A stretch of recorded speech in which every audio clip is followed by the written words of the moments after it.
Hi everyone, this is Miss Widelko, and thanks for tuning in to Flipping the Classroom Parts 1 and 2.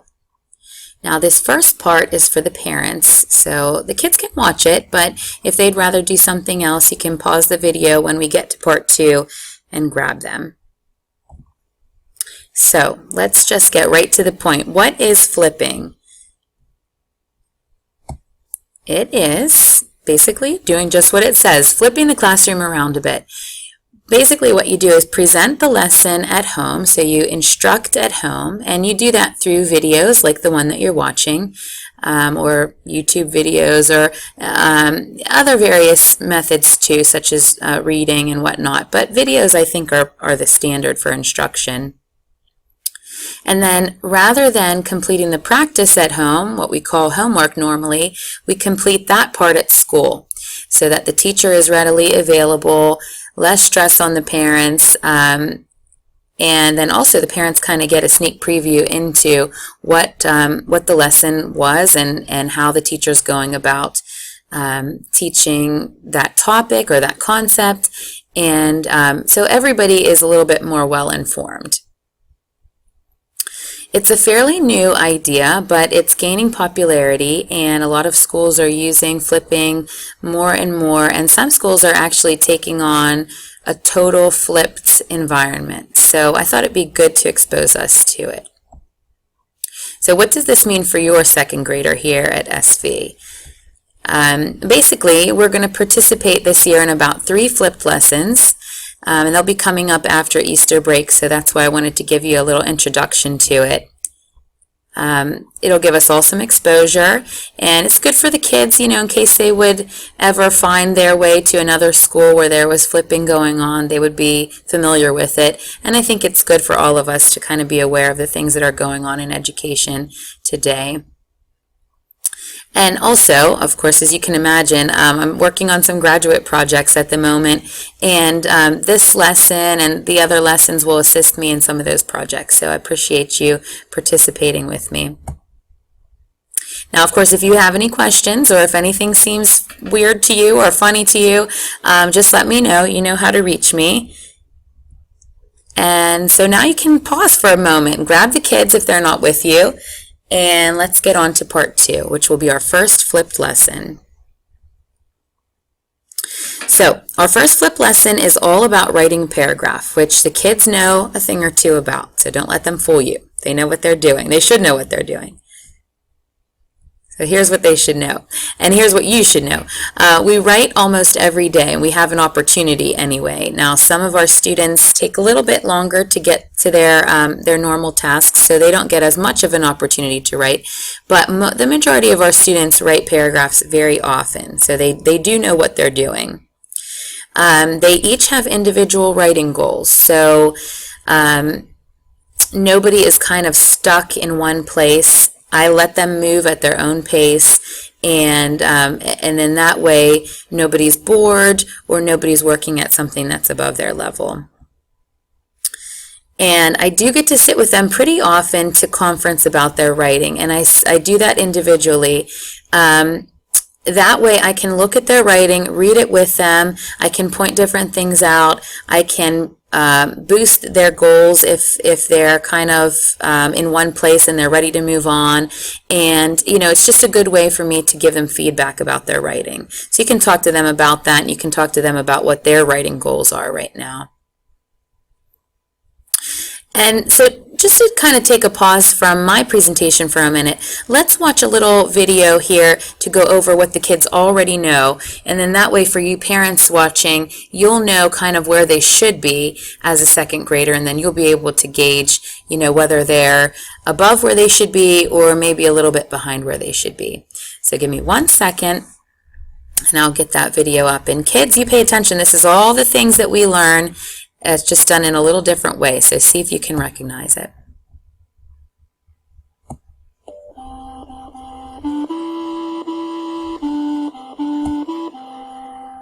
Introduce the topic in a general way.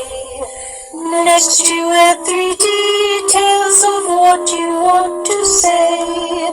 Then you write a clincher put this sentence last. Now you have just completed your great paragraph. Now that you've heard the song outlining the steps you take to write a great paragraph, let's watch how it's done. First, you introduce the topic in a general way. This is the sentence that introduces the paragraph. It tells the reader what this paragraph is about. In this example, the paragraph is going to be about ice cream being a good treat. It will not be about how ice cream is made or how it gets into stores. It will also not be about other desserts and snacks. It will only be about how ice cream is a good treat. Now we must write 3 details of what makes ice cream a good treat. One reason that it's a good treat might be that it comes in many different flavors. This becomes our first detailed sentence. Another reason that ice cream is a good treat might be that it is cold. So this becomes our second detailed sentence in the paragraph.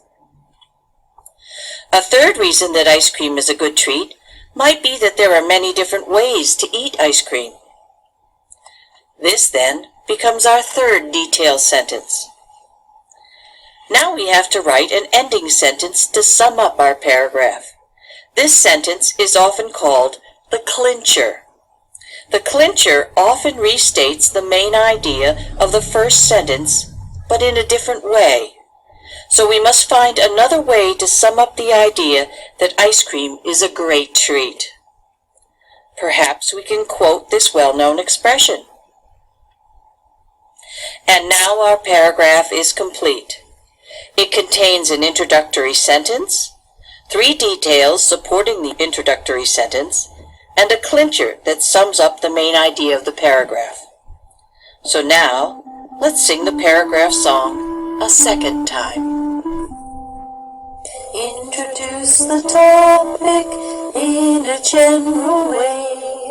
Next you add 3 details of what you want to say. Then you write a clincher, put this sentence last. Now you have just completed your great paragraph.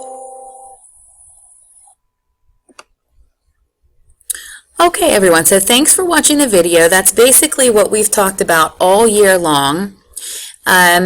So I'll go over those goals one more time, just kind of in the language that we use in our classroom. Our very first goal in writing, I think really in any of the young grades, and really these are kindergarten and first grade skills, but of course at the beginning of second grade I go over those, and those are what I call the writing basics. So the children need to put finger spaces in. They can't just mash all of the words together. They need to have punctuation and they need to have capital letters. Now, when we get to the very end of the presentation, there's going to be a little activity so that you can see where your children are as writers. And if you flip through their writer's book, you'll kind of get the idea as well. But if your child is still not putting finger spaces in and the writing is not legible, then you can see they're maybe a bit behind where they need to be, and you can really see where we need to put some work in over the summer and toward the end of the year to kind of get them up to speed for their third grade year. But like I said earlier, the majority of our students are beyond this level, and they'll be doing things like making sure they have a general topic sentence. For example, you wouldn't say broccoli is green because then you can only talk about why or how broccoli is green, and that's too hard for a second grader, for most second graders anyway. So a better idea would be broccoli is a healthy snack or a healthy food. Then there's a lot you can say about that. They need to have 3 to 5 details. They should be complete sentences. Some kids are still working on just making sure they have 3. Some kids are working on making sure they have even 5. And some kids are even a little bit beyond that, where they are adding some interesting language like adjectives and kind of, just making their writing a little bit more interesting. And then, of course, they need a closing sentence where basically if they get confused about that, we're telling them they need to restate their topic in a new way or in a fresh way. And most of them are getting the hang of that. Now, just to let me know that you watched the video and that you spent some time on it at home, you have a little assignment to do. Use your writer's journal, which we sent home, so in case it's not there, just grab a regular piece of lined paper and do it on that. But everyone should have their writer's journal. Write the heading in your next clean page. The heading should say flipped, and it should have the date that you complete the assignment.